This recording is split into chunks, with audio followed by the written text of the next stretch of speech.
Happy hump day, everybody. Holiday hump day. Whoa, holiday hump day. I just coined a new term. Oh my gosh, what are you talking about? This is Silver and Black Today, an Odyssey original podcast. We're talking Las Vegas Raiders football, and we are doing our mailbag show for today. I mean, can you imagine Mo, by the way, Mo Moten, my co-host, he's kind of a big deal. He's known as Midtown Mo. He's also senior NFL writer at Bleacher Report, the best guy, the most humble guy you'll ever meet, even though he's a big deal and he can't walk around New York anymore without autographs and people throwing bras at him, all kinds of weird stuff. It's just, I feel bad. I feel bad that he has to deal with that kind of attention. But anyway, senior NFL writer at Bleacher Report, also Raiders columnist at SportsNaut, that's sportsnaut.com, where you can also catch my work. And you can follow him on x.com at Momoton, Moemoton. Always a sage of great advice despite his young years. And I am at LV Gully on x.com. I am grouchier. So either way, you get what you're looking for there. But we're here. We're going to talk about you, Mailbox.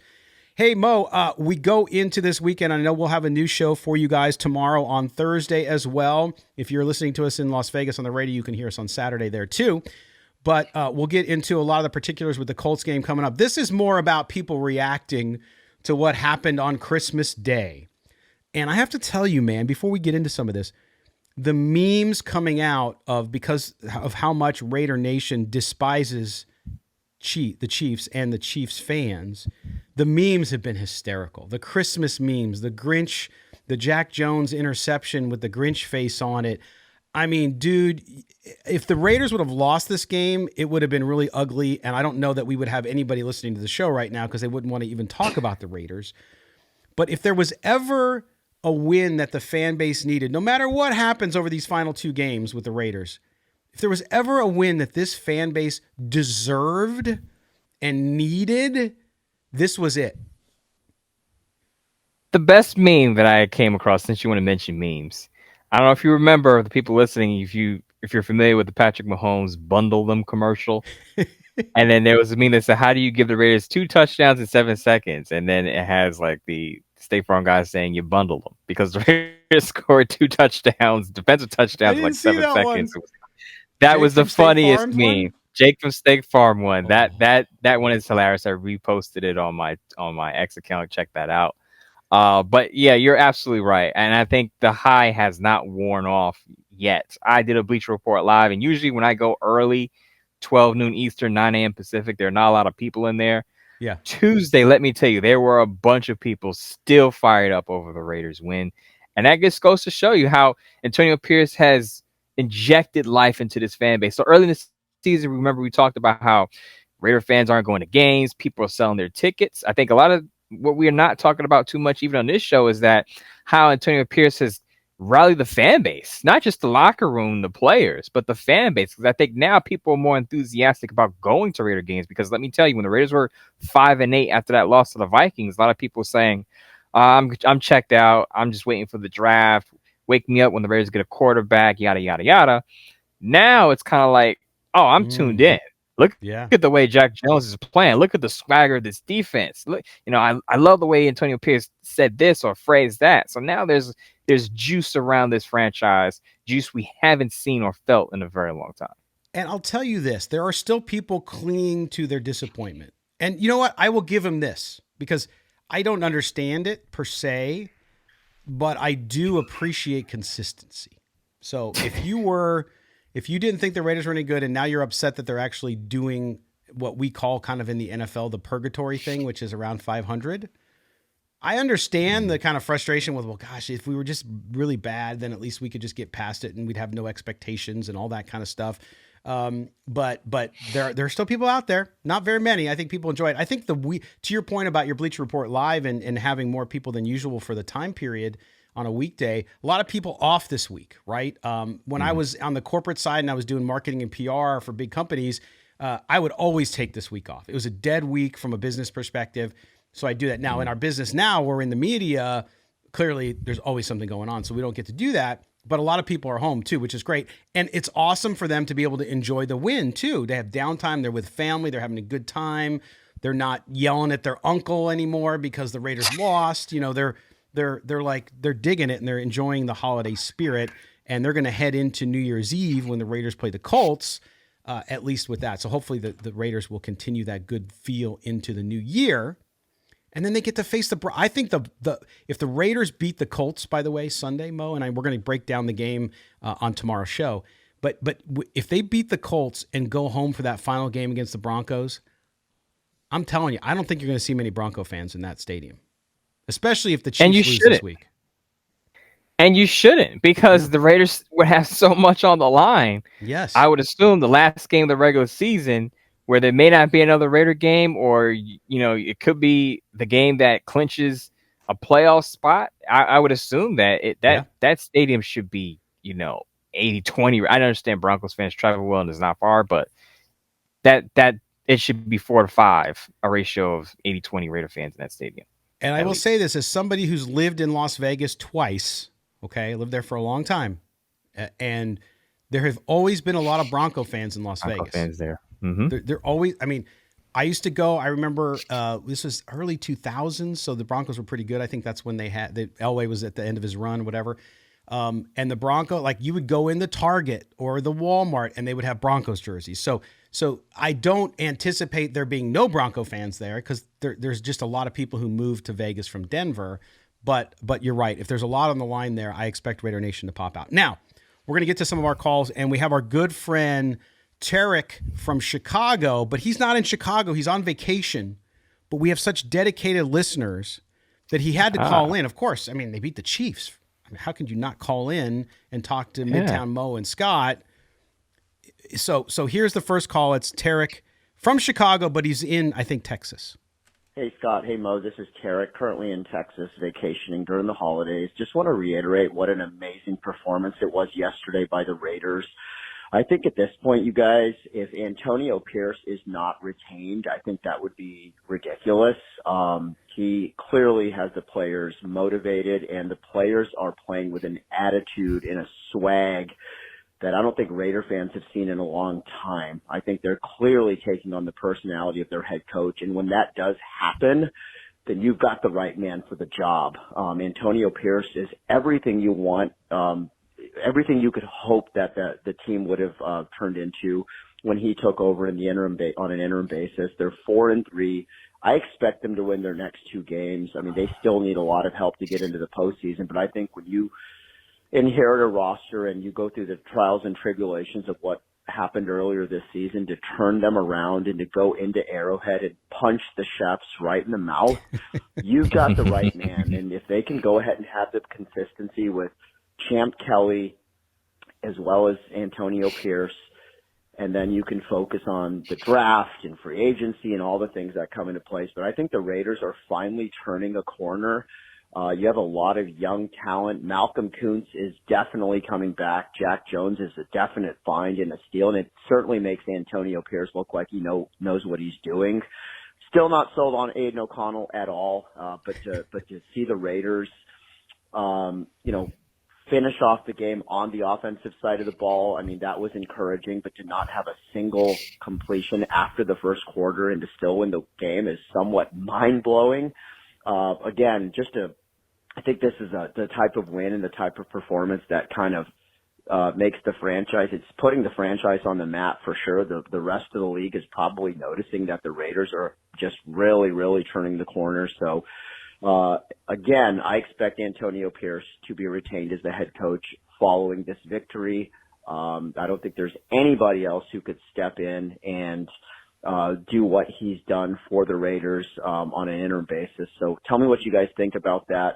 I expect him to be named the permanent head coach sooner than later, and let's just get that out of the way. I mean, he's the right man for the job. Tell me what you guys think. Again, Merry Christmas. Looking forward to your guys' show this week. Take care. Bye-bye. All right, there you go. Terk from Chicago, but he's in Texas on vacation, and you got to appreciate that and what he brings to the. Listen, he always has great calls. I mean, you got to love it, and that's what I love so much. We have some wackos on YouTube that like to comment weird stuff about both Mo and I, for different reasons. But Terk is a real one. And I just want to applaud that call because that was good. But Mo, let's get what he said. It's hard to disagree with anything he said. I do think, again, I remind folks though, and I'm going to keep doing this through the process, just to manage your expectations. The Raiders have to go through the hiring process. They have to go through the Rooney Rule, even though Antonio Pierce is African American. They still have to do that. So, with that said, what Terk said as far as the team turning the corner about what he's been able to do. It is remarkable, and I think that's why people have noticed. I think what Terk and a lot of Raider fans are getting at is some Raider fans do understand that they have to go through the interview process.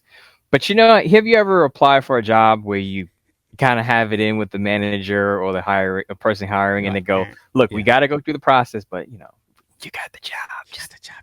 Just go through the motions." Exactly. I think that's what a lot of Raider fans are hoping that Mark Davis does with Antonio Pierce, just kind of nudges him and say, "Hey, just don't wreck the ship in the last 2 weeks, and you got the job." But I can't push back on anything Terk said in his voicemail. I think at this point, it's clear that Antonio Pierce has the Raiders responding the way we haven't seen. And I said during the last show that the swagger that you're seeing is Antonio Pierce. And I think Terk said the team embodies who the head coach is. And you see that across the league. Even though Lions are high-flying offense, they're a physical team. And when Dan Campbell took on the job, he talked about biting kneecaps. Yes. When Bill Belichick at his height with Tom Brady, the Patriots were very cerebral. We look at Bill Belichick, we think of him as a cerebral head coach. Now we just think of him as a bum because the Patriots are at the bottom of the division. But he is a cerebral head coach. He's not a bum. But to the call's point, with the Raiders exemplifying or being emblematic of the swag that Antonio Pierce brings, I think it's important because, as I said, while it's not everything, when you have a confidence in anything you do, it translates. It permeates through your work and your production for the most part. If you have the skill set, sometimes you just need to boost the confidence. And I think that's what the Raiders needed to get themselves over the top and started winning football games. And you see it on the face. I was watching the press conference yesterday, and I'm watching Antonio Pierce. I'm looking at his face, and sometimes I get too deep and I start thinking about stuff, and I'm just watching it. I'm like, I'm not even listening to what he's saying, although I appreciate what he says because he's very short and to the point, which I know media sometimes are like, hey, that's it. That's the only quote you're going to give me, because we get selfish that way. But I love it because he just says it like it is. He's not out there blah blah blah blah blah. I mean, he's not as bad as Belichick. Obviously, he's got more flavor to him, more personality to him. But his face, you can see in his face the confidence he has now, because he knows, A, he's been successful. B, his players are behind him. And when you're a leader and people are following you, and I shouldn't say following you, they're on your side, they're with you. Because it's a different thing than following versus being with you is a different thing. That is so empowering as an individual. I don't care what business you're in. If you feel that, and I felt that with teams before. I had when I was in boxing, and I had my team, my digital marketing team. They were so freaking good that I literally walking down the street like you're in a movie. Like, okay, bring anything on, and we'll take it. And that's what I saw with Antonio Pierce. So Tariq, great call. Terk, excuse me. Go ahead. You have one more thing on that one? Is it Tariq or Terk? Terk. It's Terk. You have me call it Terk. I went. Okay, gotcha. But I reverted to the uncool pronunciation. The one thing I wanted to say too about you said about when Antonio Pierce speaks. A lot of people said that Antonio Pierce reminds them of Mike Tomlin, the way he addresses the media and his mannerisms. I will say that when I hear Antonio Pierce speak, I don't think I'm getting blah blah blah coach speak. No. He's very honest, and his authenticity shines in his interviews and anytime he speaks. And I think that Jack Jones mentioned that on authenticity that he brings to the locker room, because I believe Jack Jones said that Antonio Pierce allows the players to be them, while he doesn't let them just run free and do whatever they want. Basically said the freedom has some responsibility, and as long as he lets guys be themselves, they understand their responsibility. He understands that he can let guys be themselves, and the guys can understand that, okay, I have this free reign to be me, but I also have some responsibility not to hurt the football team. And I think that goes a long way. That authenticity goes a long way in the locker room, as well as with the media, with guys like you and I, and women who cover the Raiders as well. And he's treating them like grown men. It's like, and I actually do this with my kids, which is, look, I'm going to give you freedom until you give me a reason not to. Oh, Exactly. you want There to you go go. online and play that game? Okay, fine. You're going to play the game. If I find out you're doing something you're not supposed to do, or if you're doing something antagonistic to somebody, I'm going to take it away. So you got to appreciate that, and I know the players do. All right, Terk, thank you, man. We appreciate it. Enjoy your vacation down in Texas, which is a lot Yes. warmer than Chicago. So enjoy that. All right, our next call comes from a warmer spot, although it can get cold down there too, is Sam in Atlanta. Sam in Atlanta. Here we go. Hey, Scott and Mo. This is Sam from Atlanta, Georgia. I just love your show. I've been a Raider fan for over 30 years. Started listening to you guys about a year ago.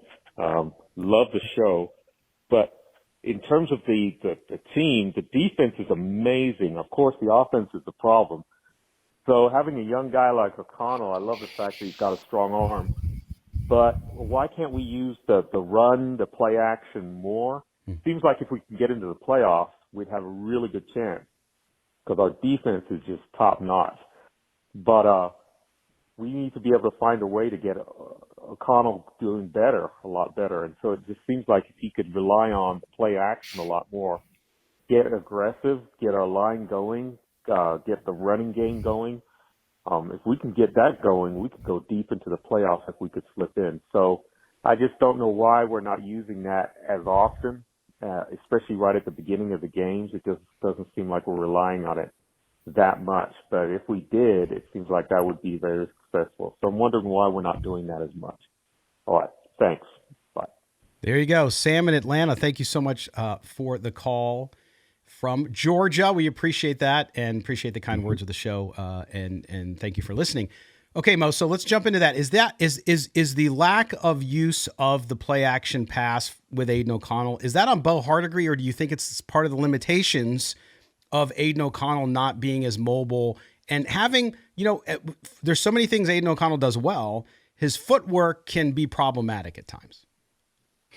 I think it's mostly on Bo Hardigree because to me that goes along. I think with that criticism, it's on creativity. So in previous shows we talked about not only play action, we also talked about using motion, and I think that will help Aiden O'Connell because it'll simplify some of his reads and it'll open some of the windows downfield. Now Aiden O'Connell was just completely off against the Chiefs, only threw for 62 yards, so he was inaccurate. Period in general. Yeah. But I think when you have a young quarterback, the best thing you do for a young quarterback is to, again, simplify the read so he's able to see the field. And it'll also open those windows when you have play action because then those linebackers move up, those safeties move up, and then you have more open space to throw the football downfield to Devontae Adams, Jacoby Myers, and even Trey Tucker, which you saw against the Chargers. So, one, the Raiders have to be aggressive. Two, I think they have to start to try more, I wouldn't say new things, but they have to be more creative. We just talked about play action. I think motion should be a part of it. It was talked about during the Dolphins game that, Mike McDaniel uses a lot of motion to simplify things for Tua, not to take anything away from Tua, and that Tua has been playing well within the system. But the way you help a quarterback is you get guys moving on the defensive side of the ball because then it tells the coverage. If you have a defender following a wide receiver, then you know it's man. Then you don't have a young quarterback having to read whether it's zone coverage or man coverage. You have to simplify things as much as possible for a young quarterback so he can break down and dissect the defense.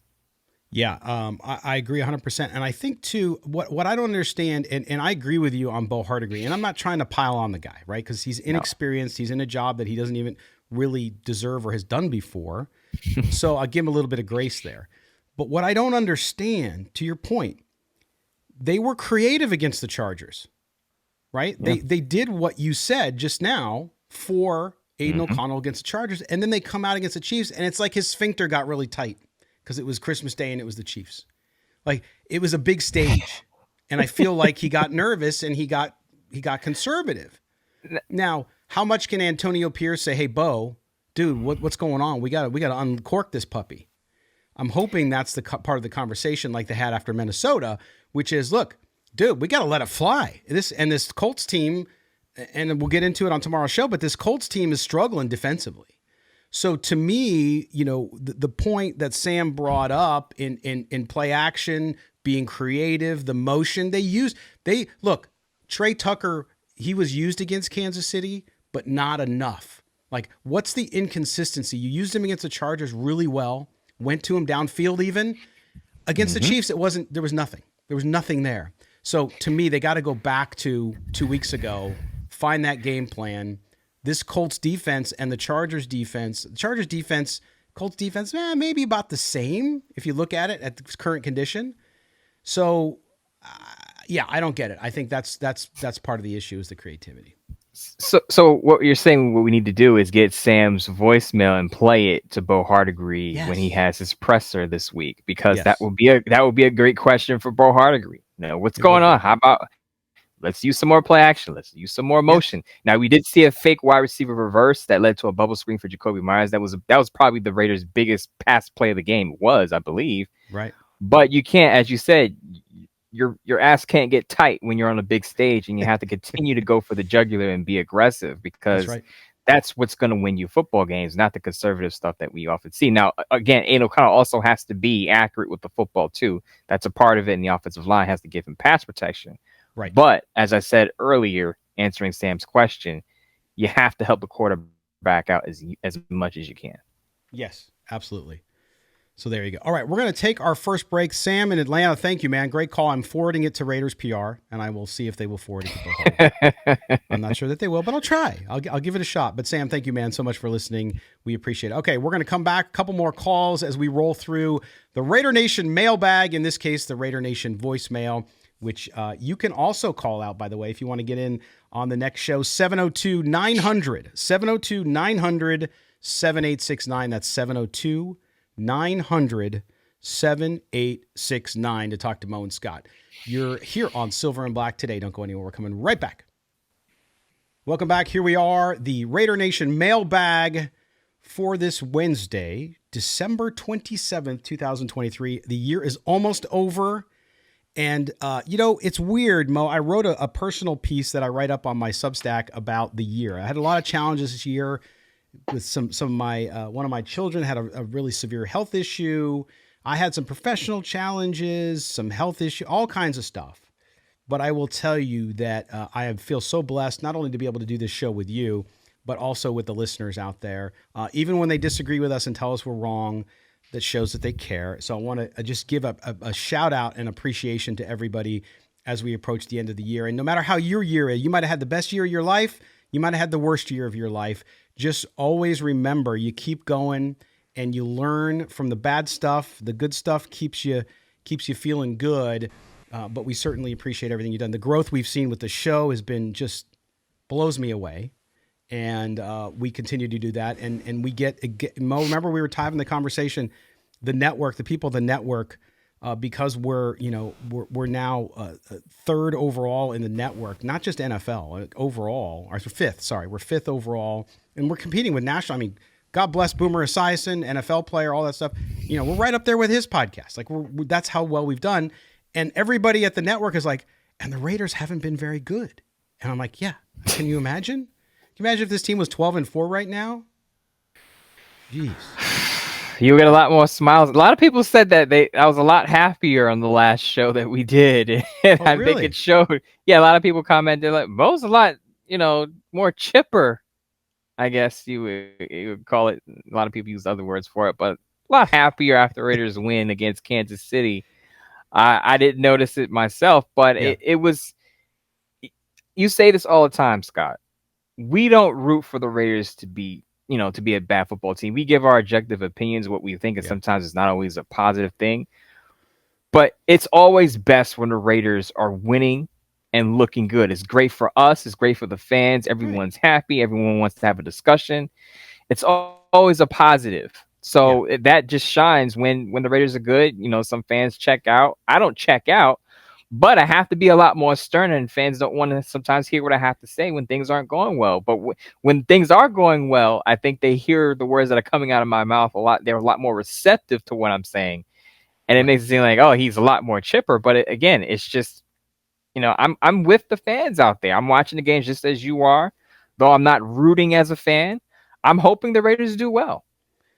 Well, and that's what I always tell people too, because I had somebody reach out to me. Oh, come on, Scott. You've been covering the team now for 7 years. You got to root for them. I'm like, no, I root for them to do well. You just said it perfectly, right? Right. And it's because I try to to keep that objectivity. And yes, every once, I mean, Mo, you grew up a Raiders fan, so it's harder for you, I'm sure. You have to like push it way down, right? For me, it's I like when they do well, because not only is it great for the show, I don't want to come on and talk about bad things. That's why I don't understand people in political talk. God bless them, they do their thing and they're making money for their family and all that kind of stuff, support themselves. But like, I can't imagine going on the air every time and just complaining and talking about how bad shit is and all that kind of like blah blah blah blah blah. Like, I couldn't do it. Like, it would drive me batty. So I always find it interesting because we get people from all perspectives, all walks of life. And I love when the people come on and are like, dude, these guys aren't even fans. Why do you even listen to these guys? And it's like, that's why they listen, because they are fans and they want to hear the truth from people. They don't want to be spoon-fed, hey, oh, great. That's not what we do here. And so I appreciate, and we talk about it. So many of our friends are fan content creators, right? I mean, I went to Nashville to be on Raiders Fan Radio. They are a fan show. And it's funny, then you bring on fans on the show, like we have Murph on the post game, and people are like, dude, what's up? You can't believe you have that guy on your show. He's ridiculous. He's got this idea and that. He's a fan. You can't have it both ways. And you and I have always been open to and love to hear people and give them a voice, right? So if you're a fan and you think Aiden O'Connell is the answer from now until the end of eternity, great. We think differently, but we don't think less of you because of your opinion there. So it's always fun to hear that. And I'm glad people thought you were happy. It's the holidays. You had your fill of rainbow cake. Yes.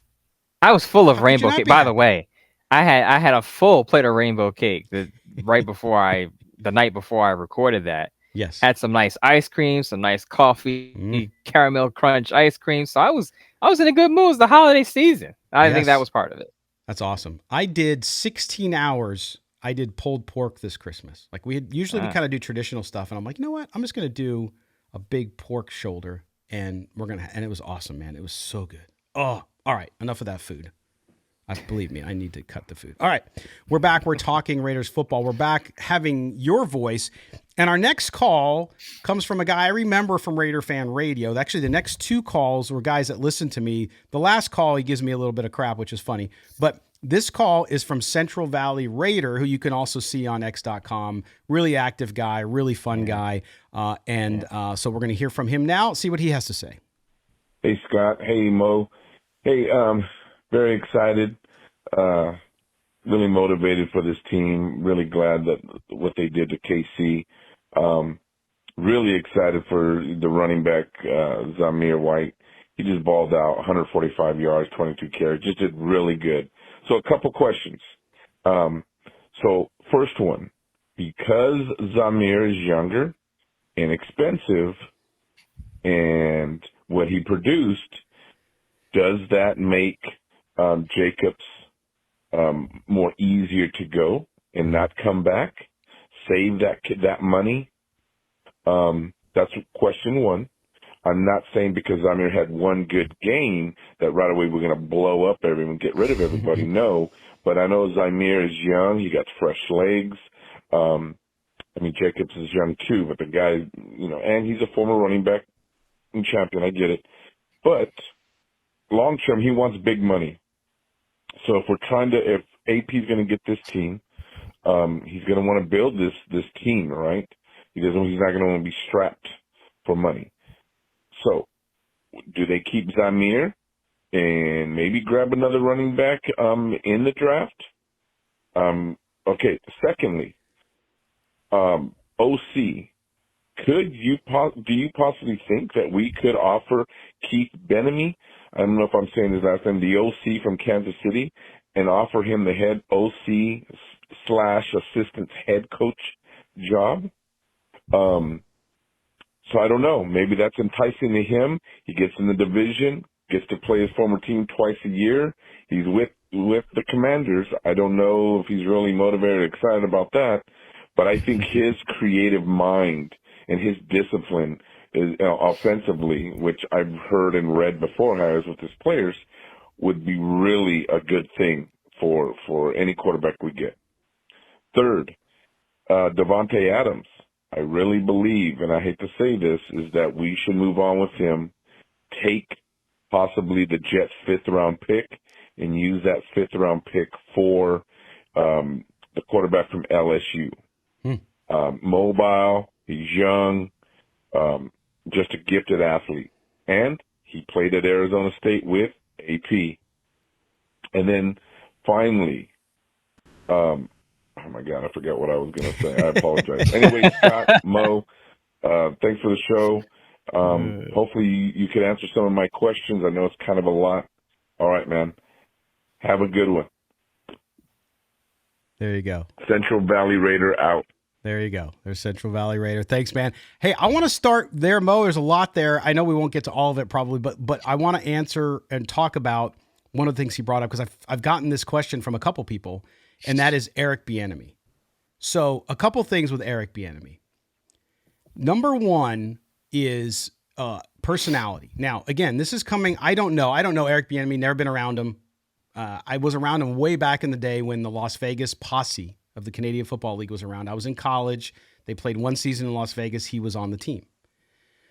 That's the only time I've ever been around the guy, but not as a coach. So we have heard, though, his personality, pretty abrasive. Okay. Sounds a little bit more like Josh McDaniels. So I don't think that fits well with with what's going on with the Raiders, number one. Number two, and it's not talked about a lot, Ron Rivera in Washington is going to be fired. There's no question. And if you look at what Eric Bieniemy's done in Washington this year, I don't care what talent you have. He's gotten Sam Howell almost killed. I mean, if you look at Sam Howell, that offensive line is so bad, but yet he does not change the offense up enough, give the kid a chance to even survive. And so I don't think he's done a very good job in Washington, even with what he has. So I don't think Eric Bieniemy, this hiring round, is going to be a guy that is in demand.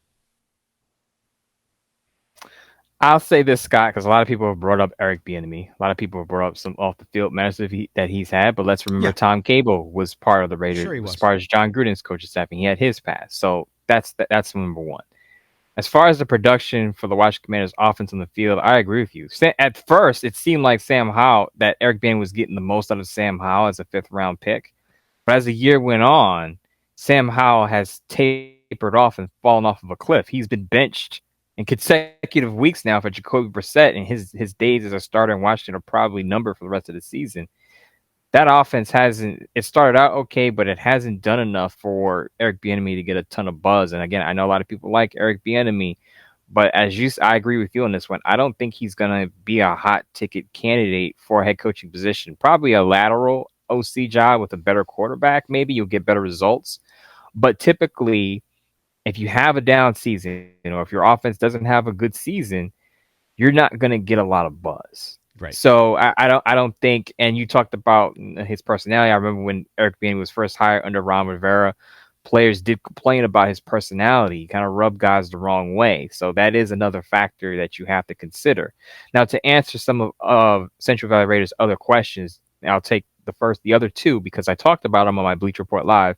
Yes, with Zamir White producing the way he's producing, it's more likely that Josh Jacobs is on the outs. I talked about, we'll discuss that on the following show that comes out on Thursday. But yes, Zamir White much cheaper than Josh Jacobs, and I fully believe that unless Josh Jacobs is willing to take less, now you would push back against that because you want the bag as a running back, because running backs don't get paid. But unless he's willing to take less, I don't know if he's back as a Raider, even if Antonio Pierce is back. The last question that Central Valley Raider had about Davante Adams trading him to the Jets for the 5th pick. Let's remember that blueprint doesn't always work or typically doesn't work for a young quarterback. Look at the Carolina Panthers. They traded DJ Moore, their top wide receiver, to the Bears to move up for Bryce Young. And a lot of people are already calling Bryce Young a bust. Bryce Young doesn't have much around him. His best wide receiver, his best pass catcher is 34-year-old Adam Thielen. So if you're trading Davante Adams, you could possibly or potentially hurt the growth or development or stunt the development of your young quarterback. So I'm not in favor of trading Davante Adams. I would give the Jets future draft capital, players other than Max Crosby, but I'm not in favor of trading Davante Adams to move up, simply because then you're getting rid of your security blanket for your young quarterback to grow and develop and be an impact playmaker. The other thing here too, Mo, because we talk about it and I know there are people who want to resist it, and I'm sorry, you're just wrong. You can never have too many quarterbacks, and the quarterback position is the most important there is, and the Raiders' number one priority is getting a quarterback. So I understand what he's saying there. Yep. Do you not think the Jets, I mean, listen, I know Aaron Rodgers is going to come back next year, all that jazz. Do you think the Jets, if the Jets aren't in position to take one of those top quarterbacks, you don't think they're going to take them? I think they do. Now, you're in New York, you're closer to the Jets folks because you're always on those shows because we know you're a closet fan, but I kid. But you look at that, if I'm the Jets at number 5, and let's just say Drake May is there or Jaden Daniel, whatever, and we like them, you got to take them. Now, you might trade down if you think, hey, we're going to try to go for it next year. I get that. We don't know what's going to happen with it. But now the Jets, the coach, the GM, they're under pressure. They got to win quickly. So maybe that points them to not look about a young quarterback yet and instead try to go for winning next year. But man, in the NFL, if you're smart, I'm telling you, if you're in the top 5 and one of those guys is there, I'm taking them. I don't care. You're absolutely right about that. But I guess what Central Valley Raiders getting at is, do you say, hey Jets, if you're not going to take a quarterback, do you want Devontae Adams? We'll take the 5th overall pick. And it's just, to me, it's counterproductive to building around a young quarterback, because now you're going to have to find a wide receiver in this draft class, and you're probably not going to get Marvin Harrison because he's going top 3 in all likelihood to a team that's not going to get a quarterback. But it's not easy to just pluck a productive wide receiver. It's easy to find a productive wide receiver than a quarterback, but you just can't assume that the wide receiver you get after Devontae Adams is going to be as productive. Right. And the mistake the Raiders made was getting Adams in the first place. And I know people are going to say, what are you talking about? That's crazy talk. No, because the last thing you need in building a team is a wide receiver like that, right? So, I mean, you look at what the Bengals did. The Bengals got Jamar Chase, right? But they got him after they got Joe Burrow, okay? So, to me, it goes back to the Josh McDaniels. We can break that thing down in the offseason and how poorly they did and what they did and how it wasn't a good plan, because they went with Derek Carr when they didn't like Derek Carr, and then they paid the price for that and screwed the franchise in a bunch of different ways. So you look at that and you say, yeah, but now that he's already there, Devontae Adams is there, you don't go back and erase that mistake and try to right it by trading him away. I think you're right, Mo. I think you got to keep him. You go get the quarterback. Look what Houston did before C.J. Stroud got injured. Look what they did with a good, functionally mobile quarterback who can throw accurately with a bunch of no-name, low-end wide receivers drafted late. Tank Dell, what a season he had before he got hurt. All these guys, so it goes to show you, you get the quarterback in, it'll all take care of itself. I mean, that's it. But Central Valley Raider. I will say this. I wouldn't go as far as to call Devontae Adams trade a mistake, but at this point of time, timing was a mistake. It's awkward time because I think they were trying to push for the playoffs. So they thought they were going to be a playoff team after they came with a playoff appearance. So I understand the move, but at this point in time, if we're talking about the right now, right? Yeah. You're not going to be paying. Well, assuming they move on from Jimmy Garoppolo, you're not going to be paying your quarterback too much money, so you can afford to spend in other areas and have a high-priced wide receiver. I just think if you're building around a quarterback, you want that young quarterback to have his top wide receiver, because the number one example is, as I said, in Carolina. If Bryce Young had a number one wide receiver, I think he would be a lot better of a quarterback and people wouldn't be calling him a bust. Right. You don't want that same thing to happen with Jaden Daniels, who Central Valley Raider was talking about. Right. And you have Trey Tucker, you have Michael Mayer, some young players there too. And it's weird that they kind of drafted those guys even though they didn't have a quarterback plan. But that's okay. So there we go. All right. Central Valley Raider, we appreciate your call. All right, we're going to get to our last call here. This is Jacob from Fresno, who starts off calling me a really nice name. Wait, let's see.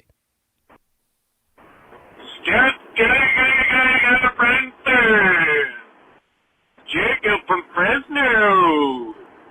I told you when you were on Rough Fan Radio, and I told you that you're a pathetic loser if you root for Terk. But you don't, and I get that. That's cool. I listen to you guys all the time. I hope you know that. I appreciate what you guys do. And Mikamo. All right, I'll stop that voice just for a few seconds. Now, I got a question for you guys. Everything's gone this season. You know, we just got off of 2 pretty wild division wins. That's awesome.